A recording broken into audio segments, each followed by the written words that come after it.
আসার পর আসলে ওই সিটি লাইফ ঘুরে ঘুরে এক্সপ্লোর করা হয় নাই।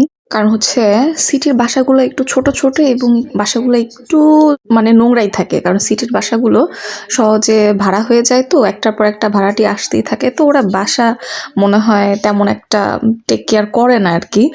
তো আসার পর আমার ৩-৪ দিন শুধুমাত্র বাসা ক্লিন করতে, ঘষা মাজা করতে করতে আমার সময় পার হয়ে গেছে। তো ফাইনালি আমরা বের হইলাম সিটি এক্সপ্লোর করার জন্য। কখন? রাত ১২টার সময়। আমাদের বাসার নেইবাররা চলে এসেছেন ২০ তারিখে। আরো আপু আর বের হয় নাই, শুধুমাত্র সোহান ভাই বের হয়েছে আমাদের সাথে। আমাদের গন্তব্য হচ্ছে ভায়াডাক্ট হারবার। ঠান্ডা বাতাসও দিচ্ছিল আজকে, তবে কম্পেয়ার করে দেখলাম যে সাবার্বের চেয়ে সিটিতে বলতে গেলে ঠান্ডা নাই। ডান পাশে একটা সুন্দর ঘর দেখা যাচ্ছে, এটার নাম তে ফারেকুরা। এই ঘরে অকল্যান্ডের ল্যান্ডমার্ক, স্পেশালি সাগর, হারবার এবং আশেপাশের দ্বীপগুলোর সাথে মাওরি সংস্কৃতির যে একটা ডিপ রিলেশন আছে সেটা তুলে ধরা হয়েছে। যেহেতু এখন রাত ১২টার বেশি, সো এটা বন্ধ। সো আমরা সবাই আবার টিং টিং টিং টিং করে হাঁটতে হাঁটতে সামনের দিকে গেলাম। আমাদের এই গ্রুপের মধ্যে আমার বাচ্চা বাদেও আর একটা বাচ্চা আছে যে আমার বাচ্চার সাথে ঘোরাঘুরি করতেছে, সে হচ্ছে ভাবি।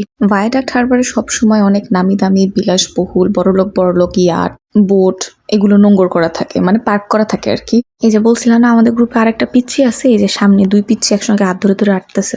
ভায়াডাক্ট হারবার মেইনলি অকল্যান্ডের ডাইনিং, নাইট লাইফ আর ওয়াটারফ্রন্ট এক্সপিরিয়েন্সের প্রধান কেন্দ্রবিন্দু। এই এলাকার চারপাশে বিভিন্ন ক্যাটাগরির বেশ কিছু প্রিমিয়াম ও বিলাসবহুল হোটেল আছে।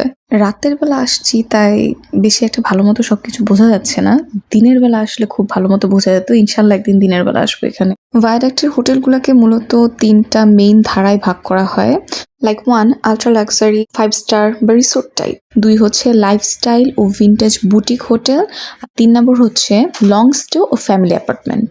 মানে ওই আর কি কক্সবাজারের মতো আর কি। কক্সবাজারের সমুদ্রের কোল ঘেঁষে অনেক অনেক হোটেল, আবার খাবারের জায়গা, রেস্টুরেন্ট এগুলো আছে, এখানেও তেমনই আছে। ভায়াডাক্ট হারবার বা তার সাথে উইনইয়ার্ড কোয়ার্টার এলাকাটা শুধু রেস্টুরেন্ট বা হোটেলের জন্য না, বরং পরিবার, শিশু এবং খেলাধুলা প্রেমী তাদের জন্য সময় কাটানোর জন্য দারুণ একটা জায়গা। অবশ্য শুধু এই জায়গার কথা বলবো না, পুরো নিউজিল্যান্ড জুড়েই বেশ কিছু ফ্যামিলি পার্ক, বাচ্চাদের খেলার জায়গা আছে। বাচ্চাদের খেলার জন্য এখানে বিভিন্ন মডার্ন ফ্রেম, ক্লাইম্বিং নেট আর দোলনা আছে। আর শীতকাল যদি না হয় তখন গরমকালে বাচ্চাদের জন্য কিছু কিছু ওয়াটার প্লে জায়গাগুলো উন্মুক্ত করে দেয়, যেখানে তারা পানি নিয়ে খেলতে পারে। আমরা এখানে একটা জায়গা পাইছি যেটা একদম প্যারিসের মতো, ওই যে ব্রিজে তালা লাগায় কাপলরা, তারপর চাবি ফালায় দেয়, এরকম একটা জায়গা পাইছি আমরা। ওইখানে অল্প কিছু তালা ছিল, সেই তালার মধ্যে আমাদের ছোটবেলার দেখা স্কুলের দেয়ালে দেয়ালে অমুক প্লাস অমুক, M+N এরকম লেখা কিছু চিহ্ন ছিল।